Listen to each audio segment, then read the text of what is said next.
আসসালামু আলাইকুম প্রিয় শিক্ষার্থীরা, আজকে কথা বলবো ঢাবি বি ইউনিটের রেজাল্ট পুনর্নিরীক্ষণের আবেদনের বিস্তারিত সকল কিছু নিয়ে। তোমরা যারা রেজাল্ট পুনর্নিরীক্ষণের জন্য আবেদন করতে চাচ্ছ বা করেছ, তাদের অনেকের মধ্যেই নানান ধরনের প্রশ্ন ঘুরপাক খাচ্ছে। এই যেমন ধরো, রেজাল্ট পুনর্নিরীক্ষণের জন্য যদি আমি আবেদন করি, তাহলে কি আসলেই রেজাল্ট চেঞ্জ হওয়ার সম্ভাবনা আছে?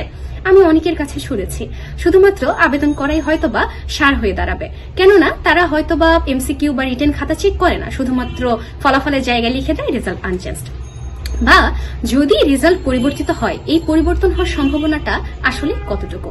রেজাল্ট পুনরীক্ষণের জন্য যদি আমি আবেদন করতে চাই, তাহলে আমাকে আসলে কি কি প্রসেস ফলো করতে হবে, এবং যে আমি ফলাফলটা পাবো, সেই ফলাফলটা কি আমি অনলাইনে পাবো নাকি অফলাইনে পাবো? পাশাপাশি আমি যদি আবেদন করতে চাই, তাহলে কি আমি অনলাইনে আবেদন করতে পারবো, নাকি আসলে আমাকে আবেদন করার জন্য সশরীরে উপস্থিত থাকতে হবে? তো চলো বিস্তারিত জেনে নিই। প্রথম কথা হচ্ছে, তোমাদের যে নোটিশই দেয়া হোক, প্রথম থেকে শেষ পর্যন্ত খুব ভালো মতো পড়ে দেখবে। 2024-25-এর কথা যদি বলি, 9 মার্চ থেকে 13 মার্চ পর্যন্ত তোমাদের সময় দিয়েছে। এটা প্রত্যেক বছরই দেয় যে এই থেকে এই তারিখের মধ্যে তোমাকে সশরীরে উপস্থিত থেকে, অথবা তুমি চাইলে অন্য কারো দ্বারাও আবেদন করাতে পারবে, তোমাকে ডিন অফিসে গিয়ে একটা আবেদনপত্র সংগ্রহ করতে হবে এবং সেটা ফিল আপ করে জমা দিতে হবে। এই বছর আমি বিস্তারিত কোনো নোটিশ পাইনি, জানি না তোমরা পেয়েছো কিনা। তবে অন্যান্য বছর কি কি হয়, চলো সেগুলো দেখে নিই। প্রথম কথা হচ্ছে, তোমাকে ডিন অফিসে যেতে হবে। এই ডিন অফিসটা কোথায়? কলা অনুষদের ডিন অফিস। তুমি প্রথমে কলা ভবনে যাবে। কলা ভবনের আসলে তোমার দুইটা গেট আছে বলতে পারো, এটাকে আমি গেটই বলি। উপরে বড় করে লেখা আছে কলা ভবন। তো সেখানে গিয়ে তুমি যদি জিজ্ঞাসা করো যে ডিন অফিসটা কোথায়, তোমাকে হয়তো কেউ না কেউ দেখিয়ে দেবে। ডিন অফিসটা সম্ভবত 204 নং কক্ষে, আমি জানি না এখন পরিবর্তিত হয়েছে কিনা। সেখানে গিয়ে তোমাকে একটা আবেদন পত্র দিবে। এখন তুমি বলতে পারো যে আপু, আবেদন পত্র বলতে এখানে কি বোঝাচ্ছে? নর্মালি আমরা যখন কোথাও আবেদন পত্র জমা দিই, তখন একটা অফসেট পেপার নিই, এরকম সুন্দর মতো ভাঁজ করি এবং ওখানে বরাবর এই সেই লিখে আমরা আবেদন করি। কিন্তু না, ওখানে হচ্ছে তোমাকে যে আবেদন পত্র দিবে, সেখানে অনেক কিছু সম্ভবত লেখা থাকবে এবং সেটা তোমাকে সুন্দর মতো পূরণ করতে হবে। আর একটা অ্যামাউন্টের কথা বলেছে না, এই অ্যামাউন্টটা নর্মালি হয় হচ্ছে 1000 টাকা। তুমি 10টা থেকে 3টা পর্যন্ত আবেদনপত্র সংগ্রহ করতে পারবে এবং জমা দিতে পারবে।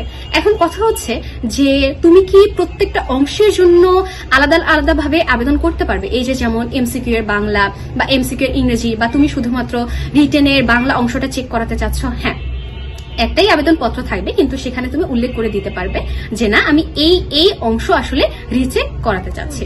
এরপর আসলে তোমার মনে প্রশ্ন জাগবে যে না, আমার রেজাল্টের তো এরকম হওয়ার কথা ছিল না, তাই আমি আবেদন করলাম, তাই হয়তো বা পরিবর্তিত হতে পারে। হ্যাঁ, পরিবর্তিত হতে পারে, কিন্তু আমরা চলো দেখে নিই যে অন্যান্য বছরগুলোতে কতজনের রেজাল্ট আসলে পরিবর্তিত হয়েছে। আমি তোমাদেরকে এখানে কিছু পেজ অ্যাড করে দেব। এটা 2023-24 সেশনের ছিল, বি ইউনিটের রেজাল্ট পুনরীক্ষণের ফলাফল। দেখো, প্রথম পেজে মাত্র 2 জনের রেজাল্ট পরিবর্তিত হয়েছে।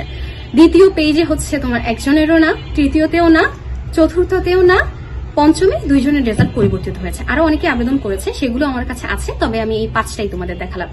অর্থাৎ রেজাল্ট পরিবর্তন হওয়ার সম্ভাবনা আছে, সেই সংখ্যাটা খুবই কম। কিন্তু যদি আসলেই তোমার কপালে এটা থেকে থাকে যে না, তোমার রেজাল্টে আসলেই ভুল এসেছে এবং তুমি যদি আবেদন করো, তাহলে রেজাল্ট পরিবর্তিত হতে পারে।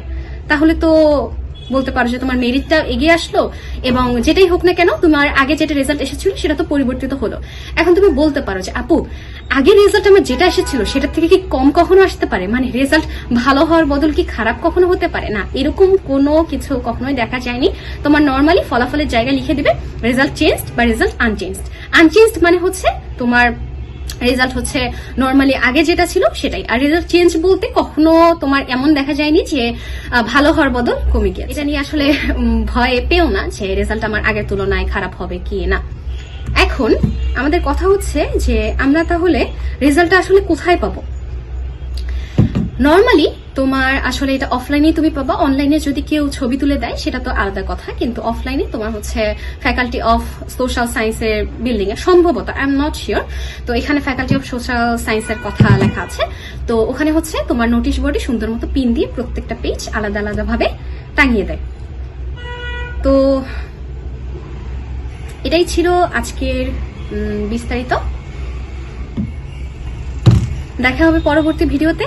ভালো থেকো, সুস্থ থেকো। যদি তোমার মনে হয় যে না তোমার রেজাল্টে আসলে এই গাফিলতি করা হয়েছে, তাহলে তুমি আবেদন করতে পারো। ধন্যবাদ।